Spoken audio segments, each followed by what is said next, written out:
Thanks for tuning in. I'm Michael Watson, and this is the InfluenceWatch podcast. In this episode, members of an extremist environmentalist faction glue themselves to basement doors in the Capitol complex, Congress slaps down the anti-Israel boycott, divestment, and sanctions campaign, and the liberal hero of the Supreme Court rejects the policy proposals of a liberal dark money advocacy group. People getting arrested for stunt demonstrations at the U.S. Capitol and the surrounding office complex is nothing new. But this week's stunt demonstration was particularly amusing. Campaigners for Extinction Rebellion, an extremist environmentalist group demanding that world governments declare a climate emergency to presumably run roughshod over all other laws and property rights to do whatever it is environmentalists are demanding this week, glued themselves to doorways in the basement of a congressional office building. So, who are Extinction Rebellion anyway? The group, more a brand for a certain message and style of environmentalist protest, originated in Britain from members of the radical environmentalist group Earth First and remnants of the Occupy Wall Street far-left demonstration movement.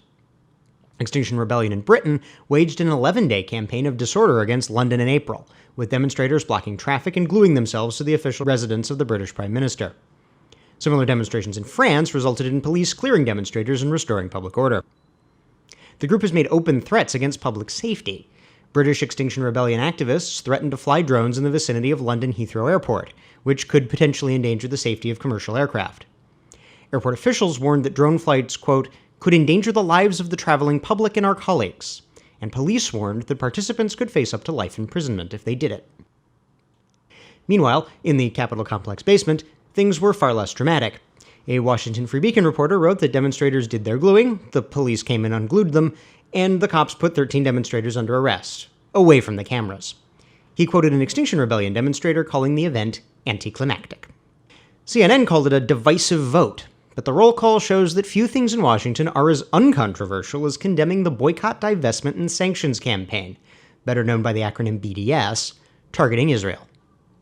The divisive vote on H-Res 246, a non-binding resolution expressing opposition to BDS, promoting a two-state democratic peace between the Israelis and Palestinian Arabs, and promoting the long-standing partnership between Israel and the United States, was 398 in favor to 17 against.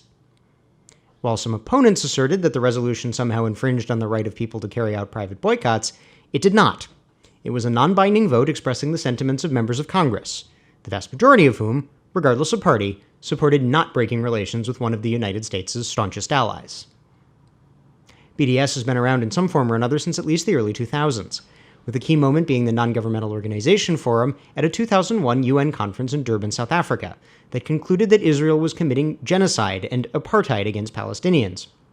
The Durban Forum became a blueprint for the network aiming to demonize and isolate Israel internationally. In 2005, Palestinian activists put out formal calls for breaking off economic ties with Israel and instituting sanctions on the country, and for ending all academic exchanges with Israel. As evidenced by the lopsided vote margin, American support for the anti-Israel campaign is very limited. Groups supporting BDS include the Democratic Socialists of America and Jewish Voice for Peace. The Rockefeller Brothers Fund is perhaps the most prominent funder of groups aligned with the BDS movement, having provided $140,000 in total support to JVP. The lopsided vote margin shows that despite the prominence of the radical left squad of Democratic representatives, one of whom, Ayanna Pressley of Massachusetts, actually voted with 397 of her colleagues in favor of the resolution against BDS and against the squad position, anti-Israel positions are not nearly as influential in American politics as some suggest that they are. And in our final item, it has not been the best week for Demand Justice, a project of the dark money network surrounding left-wing philanthropic consultancy Arabella Advisors, as prominent liberals poured cold water over their plans to remake the U.S. court system.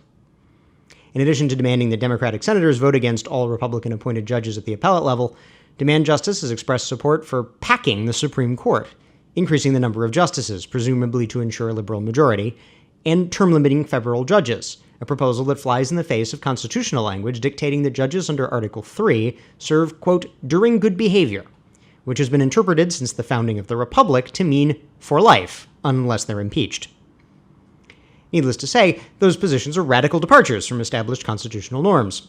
An attempt by Franklin Roosevelt to add extra Supreme Court justices in the late 1930s was defeated by a Congress controlled by his own party, which saw the step as a reckless power grab by a runaway executive. And that brings us to this week, and liberals against radical changes to longstanding norms.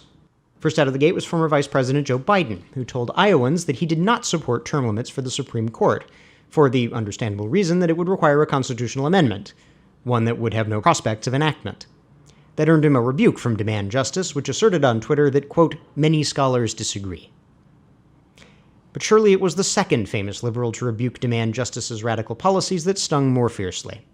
Supreme Court Justice Ruth Bader Ginsburg, the arch-liberal immortalized in progressive memes as the notorious RBG, advised against changing the number of Supreme Court justices or modifying life tenure. Regarding court packing, Ginsburg told NPR, quote, 9 seems to be a good number. It's been that way for a long time. I think it was a bad idea when President Franklin Roosevelt tried to pack the court. She likewise condemned court packing schemes for making the court, quote, look partisan. Her comments to NPR likewise suggest that she is not one of the many scholars who disagree with the notion that term limits on the Supreme Court would require a totally politically implausible constitutional amendment. And that's our show for this week. If you're listening to this on YouTube, we encourage you to subscribe on iTunes or Stitcher, and if you have subscribed, thank you, and please leave us a 5-star rating. We'll see you next week.